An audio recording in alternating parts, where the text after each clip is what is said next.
മീററ്റിലെ ചേരി പൂർണ്ണമായും കത്തിനശിച്ചതോടെ കേറിക്കിടക്കാൻ ഒരു കൂര പോലുമില്ലാത്ത സ്ഥിതിയിലാണ് ബുസാമണ്ടി നിവാസികൾ. ദരിദ്രരായ 100-ലധികം മുസ്ലിം കുടുംബങ്ങളുടെ ജീവിതം കൂടിയാണ് ഇതോടെ പെരുവഴിയിലായത്.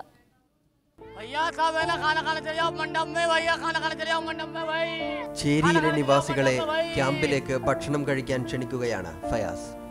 തലചായ്ക്കാൻ കൂര പോയിട്ട് പാചകം ചെയ്യാൻ പാത്രങ്ങൾ പോലുമില്ലാതെ എല്ലാം ചാരമായിരിക്കും.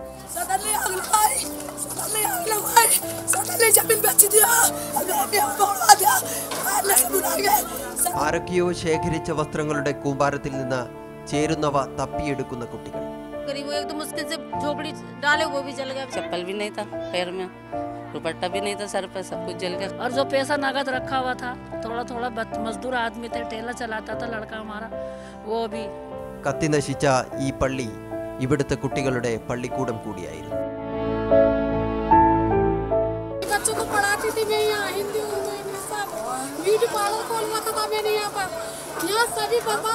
കൂലിവേല ചെയ്ത് കിട്ടുന്നതിൽ നിന്ന് ഒരു കൂട്ടിയ പണം രാഷ്ട്രീയക്കാർക്കും ഉദ്യോഗസ്ഥർക്കും കപ്പം നൽകിയാണ് നൂറുകണക്കിന് കുടുംബങ്ങൾ ഈ ചേരിയിൽ താമസിച്ചു വന്നത്.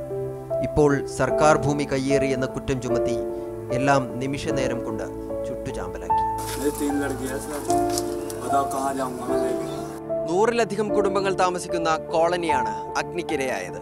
കൂടെ അവരുടെ കിടപ്പാടങ്ങളും ജീവിതായോധന മാർഗങ്ങളും കത്തിയമർന്നു.